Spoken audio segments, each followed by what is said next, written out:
Hello అండి, నా పేరు డాక్టర్ ఏ సురేష్ చంద్ర అండి. నేను సర్జికల్ గ్యాస్ట్రాంట్రాలజిస్ట్. ఈరోజు మనం ఇంకొక కామన్ హెల్త్ ఇష్యూ దాని గురించి డిస్కస్ చేద్దాం. మెయిన్లీ ఈరోజు టాపిక్ మనది హర్నియా అండి. అసలు హర్నియా అంటే ఏంది, హర్నియా లక్షణాలు ఏంటి, దాని గురించి మనం బ్రీఫ్గా డిస్కస్ చేసి దాని గురించి ఎట్లా అవగాహన పెంచుకునేది చూద్దాం. హర్నియా అనేది ఈ పొట్టలోని ఒక ప్రాబ్లం అంటే అది.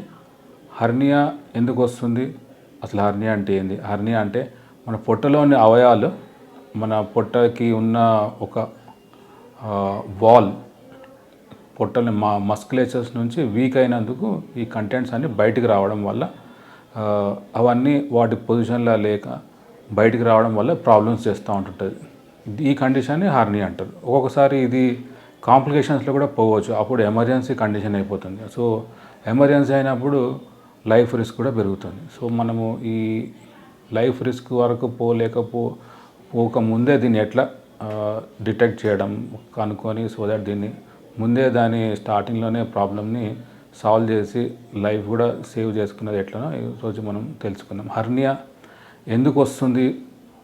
కొన్ని హర్నియాలు అసలు అది మెజారిటీ హర్నియాస్ అయితే ప్రీవియస్ సర్జరీ ఉంటే అందులోకి వెళ్ళి రావచ్చు. అక్కడ వీక్ అయిపోతుంది. మన సర్జరీ అయిపోయినప్పుడు ప్రీవియస్ వాట్ ఎవర్ ద రీజన్కి ఎప్పుడైతే సర్జరీ అయిందో ఆ పొట్ట లోపల పోయినప్పుడు ఆ పార్ట్ అంతా వీక్ అయిపోతుంది. ఈవెన్ అది సర్జరీ తర్వాత కూడా వీక్ అయినందుకు అందులోకి వెళ్ళి ఈ హర్నియా రావడం అవుతుంది.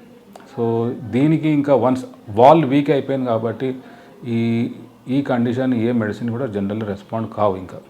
సో దానికి రిపేర్ ఒకటే ఉంటుంది. ఎన్నో టైప్స్ రిపేర్స్లలో మెష్ పెట్టే రిపేరే మోస్ట్ ఎఫెక్టివ్ అండి వరల్డ్ వైడ్. సో మనం ఒక మెష్ పెట్టి ఐదర్ ట్రెడిషనల్ సర్జరీ వల్ల చేయొచ్చు, లేదంటే ఇప్పుడు లేటెస్ట్గా లాప్రోస్కోపీ లేదంటే రోబోటిక్ సర్జరీ వల్ల కూడా ఈ మెష్ రిపేర్ చేయడంతో ఈ హర్నియాని ట్రీట్మెంట్ చేసుకోవచ్చు. సో ఇంకొక కామన్ క్వశ్చన్, అసలు హర్నియా ఉందని ఎట్లా తెలుస్తుంది? మామూలుగా ఉన్న పొట్టకి స్మాల్గా బల్జ్ రావడం, ఆ బల్జ్ అనేది స్ట్రెయిన్ చేసినప్పుడు ఇంకా ఎక్కువ కావడం, మళ్ళీ రిలాక్స్ అయినప్పుడు మళ్ళీ ఆ బల్జ్ అనేది ఆల్మోస్ట్ వ్యానిష్ కావచ్చు, పూర్తిగా వ్యానిష్ కావచ్చు, లేకపోతే పూర్తిగా వ్యానిష్ కాకపోవచ్చు. సో ఈ కండిషను మామూలుగా హర్నియా సిమ్టమ్స్. ఇది అంటే స్వెల్లింగ్, స్ట్రెస్ అయినప్పుడు రావడం, మళ్ళీ దాంతో అదే వెళ్ళిపోవడం. ఒక్కొక్కసారి హర్నియా ఉంది పేషెంట్ కూడా తెలియదు. ఆ కండిషన్లో క్లినిషియన్ డాక్టర్ కానీ చూసి ఎగ్జామిన్ చేసి హర్నియా ఉందని నిర్ధారణ చేస్తారు.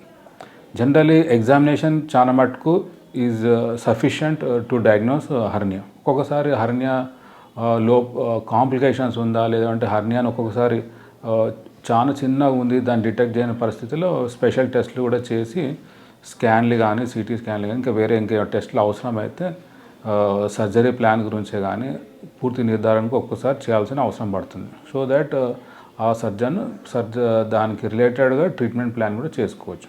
సో అది హర్నియా రిలేటెడ్ సిమ్టమే కానీ దాన్ని డిటెక్ట్ చేసేది. ఒక్కొక్కసారి హర్నియా ట్రీట్మెంట్ చేయలేకపోతే దాని కాన్సిక్వెన్సెస్, దాని పరిణామాలు ఏముంటుంది? హర్నియా ట్రీట్మెంట్ చేయలేకపోతే అక్కడ ఒక్కొక్కసారి పేగు వచ్చి ట్రాప్ అయిపోయి, ఒక్కొక్కసారి బ్లాక్ అయిపోయి పేషెంట్కి వాంతులు రావడం ఒక ఎమర్జెన్సీ కండిషన్ అయిపోతుంది. ఈ స్టేజ్లో పేగు ఈవెన్ ఒక్కొక్కసారి కూలిపోయే ఛాన్స్ కూడా ఉంటుంది. ఒక్కసారి కూలిపోయిందంటే మళ్ళీ బాడీ కూడా అంతా సెప్సిస్ అయిపోతుంది, అప్పుడు ప్రాణాపాయం ఎక్కువ ఉంటుంది. ఈ స్టేజ్ వరకు జనరలీ పోకపోవడం అనేది చాలా ఇంపార్టెంట్ అండి. సో దట్ ఈ సెప్సిస్ సర్జరీ రిస్క్ కూడా పెరిగిపోతుంది ఆ టైంలో. ఈ స్టేజ్ వరకు పోకముందే దీన్ని డిటెక్ట్ చేసి ట్రీట్మెంట్ చేసుకోవడమే ఇంపార్టెంట్. మళ్ళీ ఇంకొక ప్రాబ్లం ఏంటంటే ఎమర్జెన్సీలో ఇన్ఫెక్షన్ అయినప్పుడు మళ్ళీ ఈ మెష్ చేయడానికి ఆస్కారం ఉండకపోవచ్చు. సో అప్పుడు ఎమర్జెన్సీ సర్జరీ ఒకసారి, మళ్ళీ మెష్ సర్జరీ మళ్ళీ ఇంకొకసారి అవసరం పడే అవకాశం ఉంటుంది. సో 2 సార్లు రిస్క్ తీసుకునే బదులు 1 టైం మినిమల్ రిస్క్ ఉన్నప్పుడు సర్జరీ కానీ ట్రీట్మెంట్ చేసుకోవడం ఇంపార్టెంట్. ఇది హర్నియా రిలేటెడ్. హర్నియా ఎక్కడెక్కడ రావచ్చు, ఎందుకు రావచ్చు అనేది ఇంకొక కామన్ క్వశ్చన్ జనరల్ పబ్లిక్లో ఉంటుంది. హర్నియా ఇప్పుడు ఇంతకుముందు అన్నట్టు ఐదర్ ప్రీవియస్ సర్జరీ వల్ల రావచ్చు, ఒక్కొక్కసారి పుట్టుకతో రిలేటెడ్ కూడా ఉండొచ్చు. మెయిన్లీ మగవారిలో గ్రాయిన్ గజ్జలలో ఒక హర్నియా టైప్ వస్తుంది. అది మోస్ట్లీ మేల్స్లోనే చూడొచ్చు, but sometimes very rarely even ఫీమేల్స్లో కూడా రావచ్చు. ఇంకొకటి బొడ్డులో మనము తల్లి కడుపులో ఉన్నప్పుడు బిడ్డకు అంటే కడుపులో ఉన్న బిడ్డకు మొత్తం తల్లి నుంచి అంబలికల్ కార్డ్ ద్వారా పోయే ప్లేస్లో ఒక్కొక్కసారి వీక్ పాయింట్ అయిపోతుంది. ఆ వీక్ పాయింట్ మనం అంటే ఆఫ్టర్ బర్త్ కూడా నార్మల్గా ఉన్నప్పుడు కూడా ఎప్పటికీ ఆ వీక్ పాయింట్ ఒక పొటెన్షియల్ వీక్ పాయింట్ అవడం వల్ల అక్కడికి వెళ్ళి హర్నియా ఎప్పుడైనా ఫ్యూచర్లో కూడా రావచ్చు. So even at middle aged కానీ పిల్లలు కానీ ఓల్డ్ ఏజ్ పిల్లలు కూడా రావచ్చు. ఇంకొక అదర్ కామన్ కాజు పొట్టలోని ఎప్పుడైతే ప్రెషర్ పెరుగుతుందో దానివల్ల కూడా హర్నియా రావచ్చు. ఐదర్ బొడ్డుల నుంచి కానీ లేకపోతే గజ్జల నుంచి రావచ్చు, లేదంటే మిగతా ప్రీవియస్ అయిన సర్జరీ నుంచి కూడా రావచ్చు. ఇవి కామన్ మెజారిటీ గమనించే హర్నియాస్.